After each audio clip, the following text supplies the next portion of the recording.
कहानी के द्वारा आपको समझाना चाहता हूँ। हमारी बेटियां बहनें बैठी हुई हैं, कि कहानी बहुत जल्दी मेरी समझ में आ जाती है कि ये जीवन किस तरह से है और किस तरह से ये जीवन नष्ट होता है।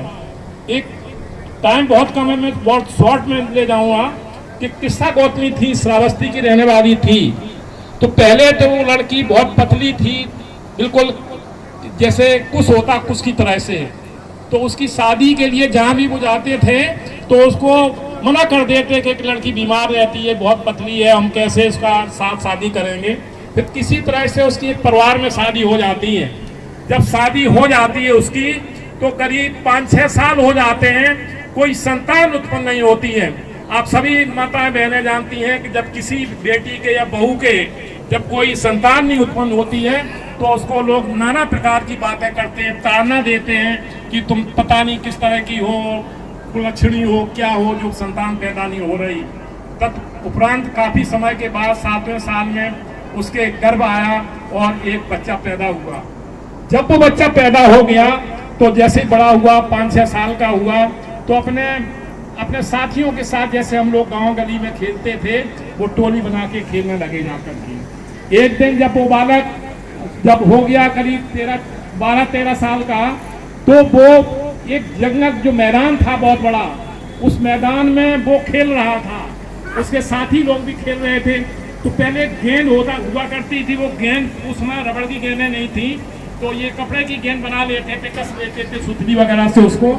तो कसने के बाद वो खेल रहे थे वहाँ, खेलते खेलते दाव पड़ता था, कब इसका दाव है, अब ये गेंद उठाने जाएगा, ये मारेगा, ये करेगा, वो करेगा। तो ऐसा ही हो रहा था। तो जब उस बच्चे का दाव आया तो वो गेंद थी एक झाड़ी में चली गई।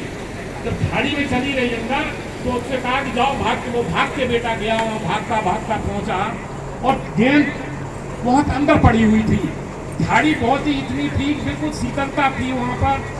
जैसे ही उसने हाथ डाला उस झाड़ी के अंदर लेट के, जो वैसे पहुंच नहीं पा रहा था, तो उसने लेट के जैसे हाथ डाला तो वहाँ काला नाग बैठा हुआ था।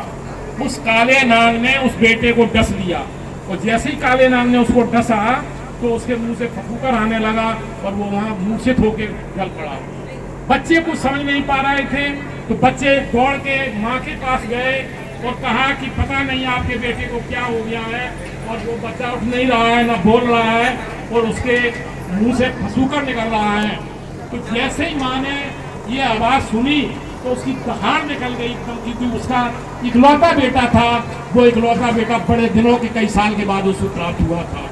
वो रोती बिलखती भागती हुई उस बच्चे के पास जाती है और तड़प के एकदम से गिर पड़ती है कि हे ईश्वर, जिसको जो मानते हो समय, कि ये क्या तुमने मेरे साथ कर दिया। मेरा एक ही बेटा था और मेरा बेटा भी तुमने छीन लिया, हम कैसे अपना जीवन जिएंगे। जाकर बहुत सारी बातें करने लगी। लोग बाग इकट्ठे हुए, उसकी पीड़ा को सुना कि किसी डॉक्टर के पास ले जाइए इसको, और कहीं ले जाइए, लेकिन कोई भी रिजल्ट नहीं निकला। उन्होंने कहा कि ये बेटा आपका मृत हो गया, नहीं बचेगा। तो कोई भाई इसी तरह से आए और उन्होंने कहा कि श्रावस्ती में एक बहुत ही साधु आए हुए हैं, वो बहुत ही ज्ञानी हैं, और उनके पास आप जाइए, हो सकता है इसको बचाने की कोई कला उनके पास हो। बेचारी उठती है, अपने कंधे से बेटे को लगाती है और भगवान बुद्ध के यहाँ पहुंच जाती है। भगवान बुद्ध ने जब देखा कि ये बिलखती हुई, रोती हुई, तड़पती हुई आ रही है, और इसको मैं अभी समझाऊं कि मृत्यु तो निश्चित ही है, तो इसके समझ में नहीं आएगा, इसलिए बुद्ध ने उसे ढाढ़स बनाया और कहा कि बेटे को यहाँ लिटा दीजिए। बहन शांत हो जा, शांत हो जा, शांत हो जा, तेरा बेटा जीवित हो जाएगा। जब उसे तसल्ली हो गई है कि मेरा बेटा जीवित हो जाएगा, तो वो रोना बंद कर दिया और कहा उन्होंने कि बहन तुम जाओ, एक काम करो, ये गांव लगा हुआ है, इस गांव में जाइए, तो किसी के घर से सरसों के दाने लाना, और वो सरसों के दाने तुम ले करके हमारे पास आना, और मैं आपके बच्चे को जिंदा कर दूंगा। तो एकदम वो भागी, जल्दी कह रहे, ये तो बहुत छोटा सा काम है। बहन रुक जा, बहन जब मेरी पूरी बात तो बहन सुन ले, क्या बात मैं कह रहा हूँ। तो उन्होंने कहा कि कहिए महाराज क्या कहना चाहते आप। तो उन्होंने कहा कि दाना तो आप ले आओगी, लेकिन एक बात ध्यान रखना, कि उस घर से दाने ले आना सरसों के जहां किसी की मृत्यु ना हुई हो, उस घर से दाने लाना। कि ठीक है, हम ऐसे जा रहे हैं। वो हमसे निकल पड़ी। जैसे ही पहले दरवाजे पे गई कि बहन जी मेरा बेटा मर गया है तो हमें सरसों के दाने चाहिए, तो उसने कहा कि बहन दानों की बात करती हैं, आप पूरा बोरा का बोरा उठा ले जाइए मेरे यहाँ से, लेकिन आपका बच्चा जिंदा हो जाना चाहिए। तो वो दाने लाई, लेकिन उसने याद आ गई भगवान बुद्ध की बात उसको, और वो बोली कि लेकिन एक बहन बात बता दो, आपके घर में कोई मरा तो नहीं है? अरे बहन क्या बात कर रही हो, हमारे बाबा दादा सास ससुर पता नहीं कौन कौन मर गए जाकर के।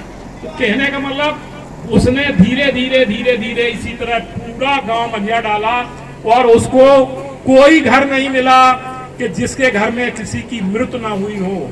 अब वो बहुत पश्चाताप कर रही है कि मेरा तो बेटा मरा है और यहाँ तो पूरे घर में लोग मरे हैं, सब मरे हैं जाकर के। अंततोगत्वा उसका रिजल्ट यही रहा कि उसके दिमाग में ये बात आई है कि आया है सो जाएगा राजा रंग फकीर, यही जगत की नीति है, यही जगत की रीत, कि जो भी यहाँ आया है जब भी उसका समय आ जाएगा तो वो आदमी चला जाएगा। अब उसके चले जाने के बाद आप चाहे कितने दुखी हो, परेशान हो, रो, खाना पीना छोड़ दो, लेकिन कुछ होने वाला नहीं।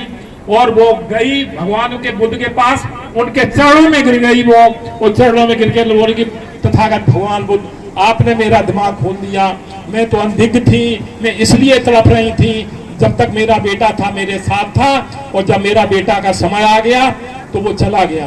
तो साथियों, बस जीवन में ये देखा जाता है कि जो व्यक्ति गया है वो कैसा था, किस तरह का था। उसके परिवार की जिम्मेदारी होती है कि उसकी अनंत इच्छाएं थी, उनको इच्छाओं को आगे ले जाएं, उनके नाम का रोशन करें, अच्छे कार्य करें, लोगों की मदद करें। वही उनके लिए सच्ची श्रद्धांजलि है कि माता पिता फटफाना पुत्र दास संग हो, क्योंकि माता पिता से बढ़कर संसार में कोई भी नहीं है। इस जीवन में जिसने माता पिता की सेवा कर ली वो हमेशा सुखी रहेगा, वो कभी दुख नहीं आ सकते हैं। और मैं सच कहता हूं कि माता पिता के मरने के बाद भी उनका वरद हस्त आपके ऊपर रहता है, अगर उन्हें सही ढंग से आपने उनकी सेवा की है, शुश्रूषा की है, उनको देखा भाला है। लोग क्या करते हैं कि वृद्ध हुए माता पिता और घर के बाहर बरामदे में डाल दिया, न वहाँ पंखा है, न कोई बात नहीं है, बदबू फैला रहे हैं, ये फैला रहे हैं, वो फैला रहे हैं। ओल्ड मैरिज वो बन गए, जाके ओल्ड होम उसमें बुढ़ापे में वहाँ छोड़ आते हैं जाकर के। ऐसा कभी भूल के भी नहीं करना, कभी भले ही आप भूखे रह लेना, लेकिन माता पिता को कभी दुखी मत करना।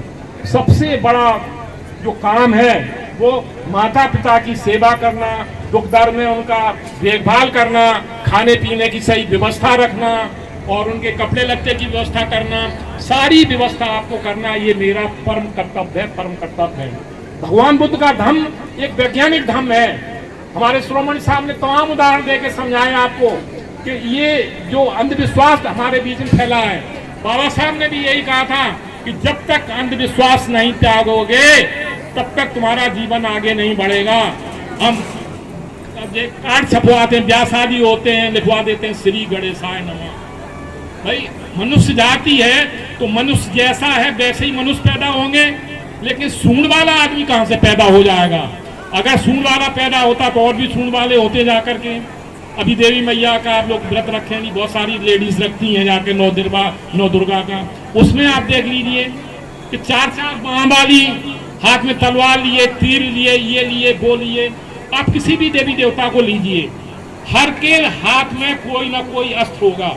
आप चाहे त्रिशूल हो, चाहे गदा हो, चाहे चक्र हो, चाहे तलवार हो, सब देवी देवताओं के उसमें। लेकिन तथागत भगवान बुद्ध को देखिए, बाबा साहब को देखिए, इनके हाथ में किसी तरह का कोई औजार है नहीं। इन्होंने दूसरों के कल्याण के लिए अपना जीवन दे दिया, अपने परिवार को नहीं पोसा उन्होंने। लेकिन हम लोगों को आज हम इस स्थिति पर बैठे, हम लोगों की स्थिति ये नहीं है। जो हमारी बहनें आज सजी बजी बैठी हुई हैं, ये सब बाबा साहब की देन है। हमारे भाई लोग बैठे हुए सूटेड बूटेड, ये सब बाबा साहब की देन है। चार संतानों को उन्होंने कुर्बान कर दिया आपको आगे बढ़ाने के लिए। तो ये सारी चीजें हमको मानने पड़ेंगी और अंधविश्वास को त्यागना पड़ेगा। आज से जो भी आपके घरों में देवी देवताओं की फोटो लगे हों उसको 100% आप उठा देंगे, तब तो आज का ये प्रकरण पाठ सुनना आपका सार्थक होगा। अन्यथा फिर वो बेकार ही है, कोई बात ही करना बेकार है। और आने वाले समय में अपने परिवार की रक्षा करो, अपने पति की रक्षा करो, उनकी सेवा करो, लेकिन देवी देवताओं से छुटकारा मांगो। ये सबसे बड़े देवी देवता आपके हैं, तथागत भगवान बुद्ध, बोधिसत्व बाबा साहब, डॉक्टर अम्बेडकर।